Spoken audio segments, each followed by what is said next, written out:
England in 1873, Walter Ernest Dexter began his working life as a sailor before studying to become an Anglican minister. After he was ordained, the church sent Dexter to Australia in 1910, where he served parishioners in Victoria. On the 8th of September 1914, Dexter, now in his early 40s, was one of 12 chaplains appointed to the AIF.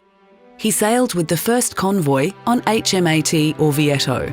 His work began on the ship, where clergymen were responsible for burials at sea, holding religious services and church parades, censoring letters, and organising social activities.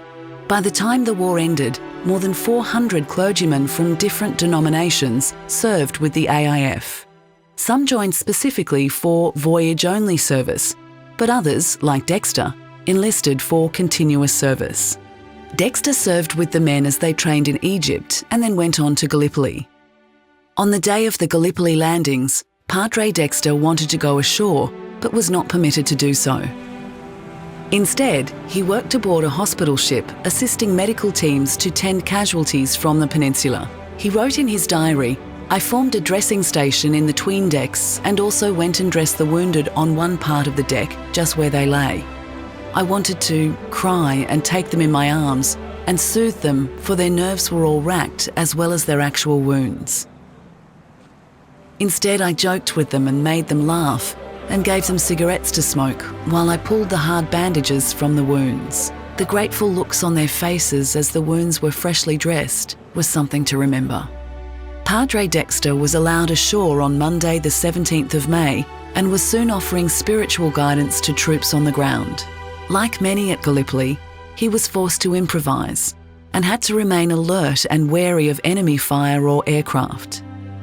Our church services are held wherever possible, in the trenches, on elbows of roads sheltered from the enemy's sight, in little gullies, in the safe slope of hills, on the edge of cliffs, often within 100 yards of the enemy's firing line. Captain Edmund Lind, medical officer to the 5th Battalion, described a Sunday evening church parade. "We went to the 6th church parade. It went off without any torbs or shrapnel, a big crowd there.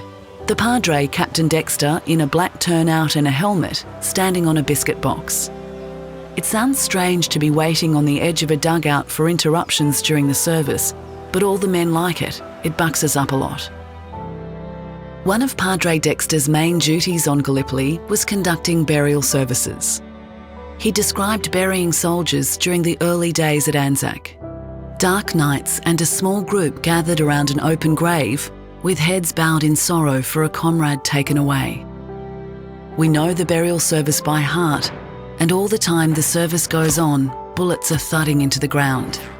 They whistle close by my ear and through the group, but the boys are very brave, and not one moves from the reverential attitude he has taken up." Dexter remembered the August offensive as one of the most trying periods for burials. The dead lay piled one upon the other in trenches. The sight and smell was overwhelming. Even in his sleep, Dexter was haunted by visions of the dead and his responsibility for burying them.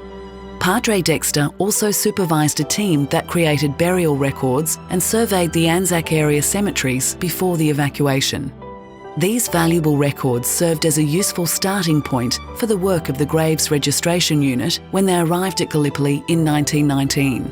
In his months on the peninsula, Padre Dexter spent a good deal of time walking between trenches and dugouts, lifting the spirits of the men with a cheery word. He soon knew his way around the complex trench systems and even offered navigation advice to newly arrived junior officers. Dexter shared many of the challenges and the dangers of life on the peninsula and was quick to pull others to safety when he heard a shell or gunfire. The men respected him too, one writing in a letter home, "A finer or braver man never donned a soldier's uniform. The boys all admire him and he has a kind word for everyone." Would that there were more like him, as men of his stamp put wonderful spirits into us. When news came through that Gallipoli would be evacuated, Dexter, like many others, was heartbroken at the thought of leaving the graves of fallen comrades behind. In the campaign's final days, he scattered silver wattle seeds around some of the graves with the intention of leaving a bit of Australia behind. Arriving on Lemnos was undoubtedly a relief for those who had lived under fire for so long. The distribution of Christmas billies was one moment that brought joy to the recently evacuated troops. At Gallipoli, Padre Dexter had collected letters from troops to send to their families if they were killed or taken prisoner. On Lemnos, he took great joy in returning these letters to the men. They had survived, but the war was far from over. In 1916, Dexter sailed with the troops for the Western Front, where he once again demonstrated his dedication to their welfare. During his service, Dexter earned the nickname the Pinching Parson for his ability to scrounge comforts for the men. With the support of the Australian Comforts Fund, he established a coffee stall at Baycore Wood on the Somme. More stalls were created across the Western Front, and the hot drinks they served offered comfort to many a weary soldier. Padre Dexter wrote with pride of the stalls what it means to these boys. They come out of the trenches worn and hungry, and there is coffee, etc., and biscuits and cigarettes awaiting them. It makes them feel that someone is looking after them. For his zeal and devotion to duty during operations around Ypres in September and October 1917, Dexter was recommended for the Military Cross.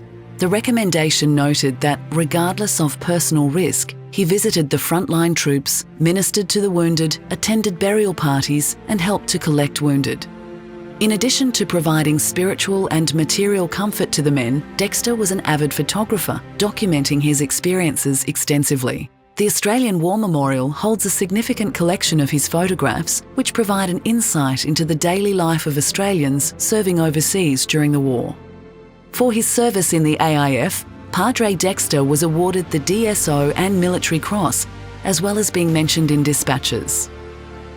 When the war ended, Dexter assisted with the demobilisation of troops in England before returning to Australia in 1920. He had shared the experience and struggles of war with the soldiers under his ministry and was keen to serve again when the Second World War broke out. By then, he was in his 60s and unable to enlist, but all of his sons served in and survived the war. The Pinching Parson died in August 1950 at home in Melbourne.